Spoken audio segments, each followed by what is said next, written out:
Hello friends, welcome to UPSC Jagran. Friends, आज आपके सामने इतना इम्पोर्टेंट टॉपिक है कि यकीन माने ये आरओ, पेशा एग्जामिनेशन, यहाँ तक कि यूपीएससी यानी civil service examination IAS preparation के लिए भी बड़ा इम्पोर्टेंट है। आगामी जो 27 जुलाई को आरओ एग्जामिनेशन होने हैं, उसके लिए अति महत्वपूर्ण है। इस टॉपिक से अभी हमने 2-3 टॉपिक जो लिया है, इससे यकीन मानिए कम से कम आपके 7 से 8 क्वेश्चन तो बनते ही हैं, ठीक है? और अभी जो टॉपिक आपके सामने देख रहे हैं, वो क्या है 1927 से लेकर 1933 तक का, ठीक है? जो हिस्ट्री है यानी भारतीय स्वतंत्रता आंदोलन है, उसके कॉन्टेक्स्ट में क्वेश्चन निश्चित ही आते हैं। कम से कम 2 क्वेश्चन और मैक्सिमम 3 से 4 क्वेश्चन तक आने की संभावना होती है, ठीक? इसके लगभग 2 सेगमेंट है इसके, जैसे कि आप देखें 1927 से 33 तक है और मैंने बताया था आपको पीवाईक्यू सीरीज में भी कि 1939 से लेके आप 47 तक भी देख लेंगे। अभी हमने फर्स्ट पार्ट को कवर किया है इसमें, तो काफ़ी अच्छे तरीके से कवर किया है। यकीन माने दोस्तों कि आप मुझे अभी अपना कुछ समय दें, मैं इसको इस तरीके से आपके दिमाग में मतलब व्यवस्थित कर दूँगा कि आप एग्ज़ामिनेशन हॉल में भी इसको नहीं भूलेंगे। हाँ, एक चीज़ और है कि हमारे प्लेटफ़ॉर्म पे हिंदी हिंदी यानी पीवाईक्यू 10 साल की है, ठीक है? सॉल्व पूरा कराया गया है, ठीक है? और ये काफ़ी इम्पोर्टेंट है फ्रेंड्स। अभी के लिए क्या है कि आप लोग हिंदी तो पढ़ लिए होंगे, लेकिन क्या है कि ये पीवाईक्यू से यकीन मानिए 45 प्लस क्वेश्चन है। जैसे कि यहाँ पे आप देख रहे होंगे 50 प्लस क्वेश्चन यहीं आने की संभावना है। होता ऐसा है कि ये रिपीट किए जाते हैं काफ़ी क्वेश्चन, ठीक है? जो विकल्प होते हैं उसमें से क्वेश्चन बना दिया जाएगा। तो काफ़ी अच्छे तरीके से इसको कवर किया गया है और आपके लिए अति महत्वपूर्ण है। अभी जो 2-4 दिन बचे हुए हैं, यानी आज 23 तारीख है, ठीक है? 2-4 दिन बचे हुए हैं, इसको 2 से 3 बार यदि इस वीडियो को आप देख लेते हैं ना, तो निसंदेह आप अच्छे फॉर्म में होंगे। आरओ और एआरओ एग्जामिनेशन की सफलता का मुख्य कारण अगर यदि माना जाए, तो देखिए जीएस तो नॉर्मल सभी लोग पढ़ते हैं, लेकिन स्कोर कौन करता है? हिंदी वाला अगर स्कोर अच्छा कर गया ना, 50 प्लस कर गया ना, तो आरओ एग्जामिनेशन जो है प्री का, वो कोई नहीं रोक सकता है आपको, ठीक है? ये बड़ा इंपॉर्टेंट फ्रेंड्स, इसको मैं आपको प्रेशर करके कहूँगा, इसको आप ज़रूर देखेंगे वीडियो, बड़ा इंपॉर्टेंट है। यदि आपने पढ़ा है तो भी, नहीं पढ़ा है तो भी, बड़ा इंपॉर्टेंट है हिंदी का ये आपके लिए वीडियो, ठीक है फ्रेंड्स? और इसको काफ़ी अच्छे तरीके से कवर भी किया गया है, ठीक है फ्रेंड्स? चलिए और आते हैं अपने टॉपिक पे। अब देखिए उत्तर प्रदेश, ये रामसर आर्द्रभूमि स्थल के संदर्भ में क्वेश्चन है फ्रेंड्स। पहले तो बताइए कि भारत में सबसे ज़्यादा रामसर स्थल किसके पास है, किस राज्य के पास? कमेंट बॉक्स में आप इसको लिखें, ठीक है? अब यूपी में टोटल 10 हैं, ये इम्पोर्टेंट है, ठीक? अब आगे बढ़ते हैं हम। अब देखेंगे कि यूपी में जो 10 हैं, उन्हीं को हम देखेंगे। फ्रेंड्स, एक ना एक क्वेश्चन देखिएगा, इससे क्वेश्चन पूछेगा, या तो उनकी जगह पूछेगा, या तो नाम दे देगा, 4 दे देगा, 4 में से 1 किसी दूसरे राज्य का दे देगा और आपसे कहेगा इनमें से कौन नहीं, ठीक? इस कॉन्टेक्स्ट में आपको ये देखना अति आवश्यक है, ठीक? इससे क्वेश्चन एक ना एक क्वेश्चन होंगे, ठीक है? अब देखेंगे बखिरा, बखिरा पक्षी वन्य जीव विहार संत कबीर नगर में है, ठीक? इंपॉर्टेंट है। हैदरपुर आर्द्रभूमि मुजफ्फरनगर बिजनौर में, ठीक? सूर सरोवर आप देखेंगे आगरा में है, ठीक? डेट इतना इंपॉर्टेंट नहीं है, ठीक है फ्रेंड्स? फिर देखेंगे पार्वती औरंगा पक्षी विहार गोंडा।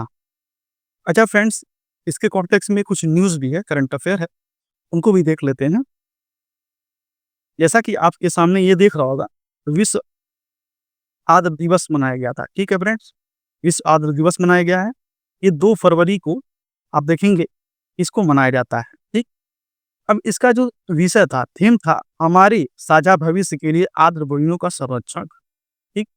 अब ये क्या है कि केंद्रीय पर्यावरण और वन जलवायु परिवर्तन मंत्रालय जो है, भूपेंद्र यादव जी जो है, उन्हीं के द्वारा ये समारोह आयोजित किया गया था।